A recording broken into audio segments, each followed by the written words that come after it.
बिस्मिल्लाहिर्रहमानिर्रहीम। अस्सलाम वालेकुम class, welcome to the online learning class GCW Attock students. आज हम अपना न्यू चैप्टर स्टार्ट करेंगे, दैट इज़ चैप्टर नंबर 2। और हमारा चैप्टर नंबर 2 है एस ब्लॉक एलिमेंट्स। अब एस ब्लॉक एलिमेंट्स के बारे में हम फर्स्ट चैप्टर में जब हम पीरियोडिक टेबल पढ़ रहे थे तो हम देख चुके हैं कि एस ब्लॉक एलिमेंट्स कौन से होते हैं। एस ब्लॉक एलिमेंट्स में हमारे पास आ जाता है first A group periodic table का और second A group. First A group जो है वो क्या है, अल्कली मेटल्स, और सेकंड ए ग्रुप क्या है, अल्कलाइन अर्थ मेटल्स।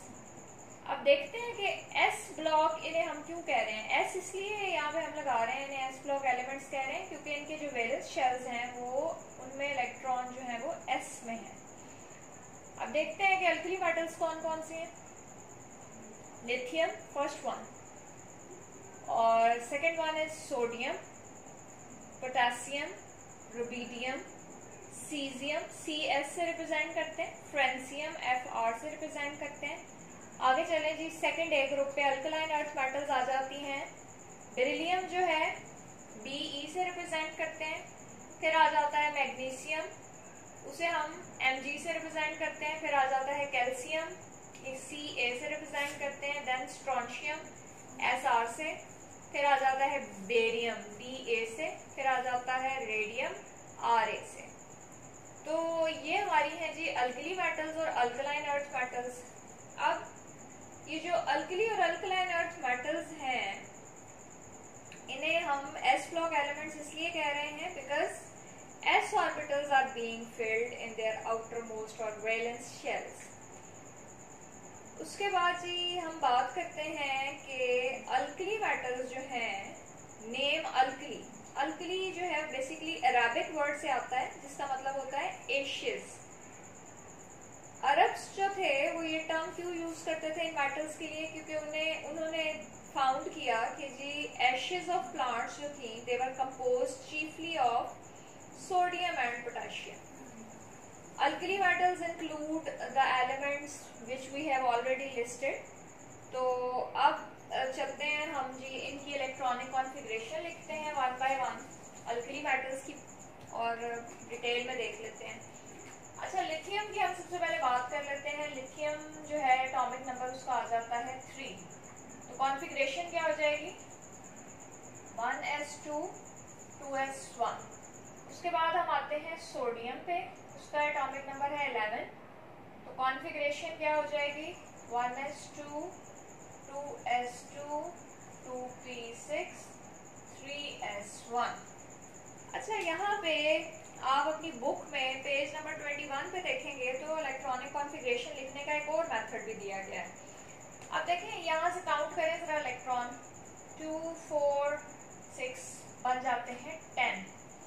अच्छा, अब सोडियम ही के पीरियड में जब हम आगे की तरफ जाते हैं अलॉन्ग द पीरियड, तो 10 एटॉमिक नंबर किसका बनता है, नियॉन का। तो सोडियम की इलेक्ट्रॉनिक कॉन्फ़िगरेशन हम ऐसे भी लिख सकते हैं कि बजाय इसके कि हम पूरी ये डिटेल में हम नियॉन कोर लिख देते हैं। इसे क्या बोलते हैं, कोर, नियॉन कोर। और नियॉन कोर के बाद हमारे पास क्या आ जाता है जी, 3s1। तो हमने बेसिकली ये क्या पर्पस है, क्यों हम नियॉन कोर की फॉर्म में लिख रहे हैं, बेसिकली हमने क्या कर दिया जी, सिंप्लीफाई कर दिया। बजाय इसके कि हम सारे शेल्स लिखें तो हमें इसके लिए हमें फिर नोबल गैसेस की इलेक्ट्रॉनिक कॉन्फ़िगरेशन और उनके एटॉमिक नंबर्स भी पता होने चाहिए। क्योंकि अगर आपको आइडिया है कि G10 एटॉमिक नंबर नियॉन का है तो फिर आप ये नियॉन कोर की फॉर्म में लिख सकते हैं। इस तरह लिखें वो भी ठीक है, और अगर आप कोर्स की फॉर्म में लिख रहे हैं दैट इज ऑल्सो राइट। उसके बाद से चलते हैं हम नेक्स्ट एलिमेंट में, दैट इज पोटेशियम 19। तो पोटेशियम के केस में अब आप देखें हमारे पास आ जाता है 18 एटॉमिक नंबर है हमारे पास आर्गॉन का। और याद रखें, ये बात मैं पहले भी डिस्कस कर चुकी हूँ कि जो वैलेंस शेल होता है हर एलिमेंट में 1 क्वांटम नंबर, n की वैल्यू ना इंक्रीज करती जाती है। अब लिथियम के लिए वैलेंस शेल था 2, सोडियम के लिए देखिए क्या हो गया 3, तो पोटेशियम के लिए क्या हो जाएगा 4s1। आर्गन कोर है 4s1। रुबिडियम पे आ जाए जी, rubidium is with atomic number 37। अब 36 एटॉमिक नंबर किस इनर्ट गैस का है? क्रिप्टॉन का। अच्छा, उसके बाद आप देखें 4 के बाद क्या आ जाता है? 5, तो उसका वैलेंस शेयर क्या हो जाएगा? Krypton core 5s1। फिर हम जाते हैं जी रुबिडियम के बाद सीजियम पे। Caesium is with atomic number 55। अब यहाँ पे देखें जी xenon is with atomic number 54। तो ज़ीनॉन के बाद हम यहाँ पे अब क्या लिखेंगे? ये देखें 2 था, फिर 3 हुआ, फिर 4, 5, अब यहाँ पे क्या आ जाएगा? 6s1, यानी वैलेंस शेल क्या आ गया? 6। तो यहाँ से आप एक और चीज भी देख लें कि in going down a group the number of shells, in going down a group the number of shells increases by 1, 2 से 3, 3 से 4, 4 से 5, 5 से 6 at each step and equal to the number of period to which the elements belong। अब ये देख लें ये किसके इक्वल है? ये 6 पीरियड में है, ये 5th पीरियड में है, 4th पीरियड में है, 3rd पीरियड में है, लिथियम 2nd पीरियड में है। तो स्टूडेंट्स ये आपके लिए एक ट्रिक है कि देखिए बड़ा आसान है, ये आप ऑलरेडी 9th 10th में पढ़ चुके हैं कि कैसे हम किसी भी एलिमेंट की इलेक्ट्रॉनिक कॉन्फ़िगरेशन लिख के उसका हम लोकेशन बता सकते हैं पीरियोडिक टेबल में। तो अभी जो आपने एक नई चीज सीखी है वो क्या है कि सिंपल इलेक्ट्रॉनिक कॉन्फ़िगरेशन तो आप फर्स्ट ईयर में लिखना सीख चुके हैं। आज हमने कोड्स की फॉर्म में लिखी है। देखिए हर एलिमेंट की अल्टीमेट गोल क्या है? नोबल गैसेस जैसी स्टेबिलिटी गेन करना। तो यहाँ पे हम देखें सोडियम के अंदर ये जब एक इलेक्ट्रॉन दे देता है तो पीछे देखें इसकी इलेक्ट्रॉनिक कॉन्फ़िगरेशन नियॉन के बराबर आ जाती है, तो मतलब उसने स्टेबिलिटी गेन कर ली। इसी तरह पोटासियम। अच्छा, अब यहाँ इससे पहले कि मैं पोटासियम को एक्सप्लेन करूँ, इम्पॉर्टेंट बात है कि जो अल्कली मेटल्स हैं अगर हम इन्हें n से रिप्रेजेंट करें तो ये एक इलेक्ट्रॉन देती हैं और कन्वर्ट हो जाती हैं के टाइम में +1 चार्ज के साथ। तो आप देखें कि इन सब की इलेक्ट्रॉनिक कॉन्फ़िगरेशन सामने रखें अगर हम, तो एक एक इलेक्ट्रॉन देने के बाद इन सब के अंदर कौन सी स्टेबिलिटी आ गई? नोबल गैसेस जैसी। तो यही इन एलिमेंट्स का अल्टीमेट टारगेट है। उसके बाद जी अगर हम इनकी मजीद प्रॉपर्टीज की अल्कली मेटल्स की बात करें तो रिएक्टिव मेटल्स हैं, इलेक्ट्रोपॉजिटिव एलिमेंट्स हैं, produce strong alkaline solutions with water. Water के साथ जो है ये स्ट्रॉन्ग अल्कलाइन सॉल्यूशंस देती हैं, फॉर्म आयोनिक कंपाउंड्स। और जब भी आयनिक कंपाउंड्स फॉर्म करती हैं तो ऑक्सीडेशन नंबर कौन सा शो करती हैं? +1। ये देखें एक इलेक्ट्रॉन देती है तो इनका ऑक्सीडेशन नंबर क्या हो जाएगा? +1। उसके बाद जी अगर हम बात करें कि इनकी प्रॉपर्टीज की, आप अपने बुक के पेज नंबर 21 पे देखेंगे तो इनकी ionisation energies, electron affinities, electronegativity, radius वगैरह दिए हुए हैं। वो सब वही ट्रेंड्स हैं जो हम फर्स्ट चैप्टर में पढ़ चुके हैं। तो अब हम आते हैं अल्कलाइन अर्थ मेटल्स की तरफ। कि अल्कलाइन अर्थ मेटल्स की इलेक्ट्रॉनिक कॉन्फ़िगरेशन लिख लेते हैं और बताते हैं कि जी उनकी थोड़ी सी जनरल प्रॉपर्टीज देखते हैं। अल्कलाइन अर्थ मेटल्स की जब हम बात करते हैं तो देखें सबसे पहले हमारे पास आ रही है बेरिलियम। बेरिलियम हमने देखा, फिर magnesium, calcium, strontium, barium and radium. बार बार मैं देखिए रिपीट कर रही हूँ, मतलब अब आपको step by step periodic table याद करना है। तो सबसे पहले अब हम देख लेते हैं बेरिलियम। बेरिलियम जो है वो एटॉमिक नंबर आ जाता है उसका 4। तो इलेक्ट्रॉनिक कॉन्फ़िगरेशन लिख लेते हैं 1s2 2s2।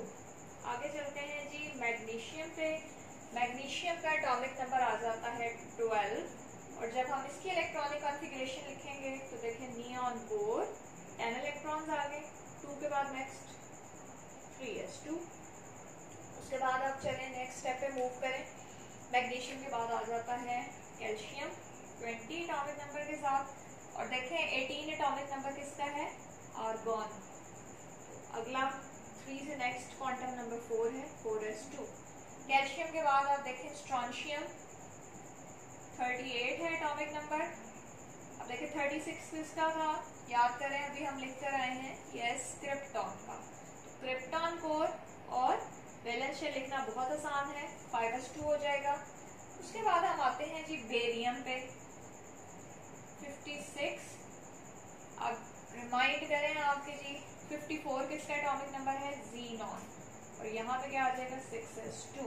अच्छा यहाँ पे आप नोट करें कि जब मैं अल्कली मेटल्स बता रही थी तो हमने वहाँ फ्रेंसियम कंसिडर नहीं की, और जहाँ पे अल्कलाइन अर्थ मेटल्स में हम रेडियम को नहीं लिख रहे।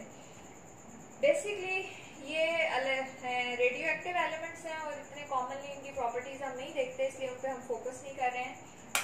तो यहाँ पे अब आप देख लें कि किस तरह हमने इलेक्ट्रॉनिक कॉन्फ़िगरेशन लिखी। इनके वैलेंस शेल में हमारे पास कितने इलेक्ट्रॉन्स हैं? 2। तो यहाँ पे आप point two note is that कि जब हम अल्कली मेटल्स की जनरल कॉन्फ़िगरेशन देंगे तो दैट इज NS1, और जब हम अल्कलाइन की लिखेंगे तो वो क्या हो जाएगी? NS2। N stands for shell number, ये देखें 2, ये शेल नंबर है। तो बेरिलियम के केस में क्या हो गया? 1s2 2s2। मैग्नीशियम के केस में नियॉन कोर 3s2। कैल्शियम के केस में आर्गॉन कोर 4s2। स्ट्रोंशियम के केस में क्रिप्टॉन कोर 5s2, और बेरियम के केस में जीनॉन कोर एंड 6s2। अब यहाँ पे देखें इन एलिमेंट्स की अगर हम बात करें तो ये देखें आपके सामने मैंने इक्वेशन लिखी है, 2 इलेक्ट्रॉन देते हैं ये, मतलब m से अगर रिप्रेजेंट करें इन्हें तो they can give 2 electrons. Divalent cation बनाते हैं ये हमारे पास अल्कलाइन अर्थ मेटल्स। अच्छा जी, और इन्हें हम अल्कलाइन अर्थ मेटल्स क्यों कह रहे हैं? पहली बात तो ये है कि ये अल्कलीज प्रोड्यूस करते हैं, बिल्कुल उस तरह से जिस तरह से ये देखें अल्कली मेटल्स ने वाटर के साथ रिएक्शन पे अल्कलीज प्रोड्यूस की थी। और दूसरी बात ये है कि अर्थ क्रस्ट में होते हैं ये, इसलिए फिर हम इन्हें क्या कहते हैं? Alkaline earth metals. और ये भी आयोनिक कंपाउंड्स बनाते हैं, बिल्कुल जिस तरह से ये बना रहे हैं आयोनिक कंपाउंड्स, इस तरह से अल्कलाइन अर्थ मेटल्स भी आयोनिक कंपाउंड्स जो हैं वो बनाते हैं। उसके बाद आपने टेबल बुक से पेज नंबर 21 से रीड कर लेना है इनकी प्रॉपर्टीज़ का। इनकी properties ionisation energy, electron affinity, electronegativity, atomic radii, बिल्कुल उसी तरह से उनके ट्रेंड्स हम एक्सप्लेन करेंगे जो कि हम ऑलरेडी फर्स्ट चैप्टर में डिस्कस कर चुके हैं। तो स्टूडेंट्स आज के लेक्चर में जो मेन बातें जिन पे हमने फोकस किया, सबसे पहले तो आपको पता होना चाहिए एस ब्लॉक एलिमेंट्स कौन से हैं and why they are called S block. उसके बाद हमने कहा कि जी what are alkali metals and what are alkaline earth metals. Then one by one we have discussed their properties, main properties, और एलिमेंट्स के नाम देखे हमने, उनकी इलेक्ट्रॉनिक कॉन्फ़िगरेशन राइट की है। So that's all about today's lecture.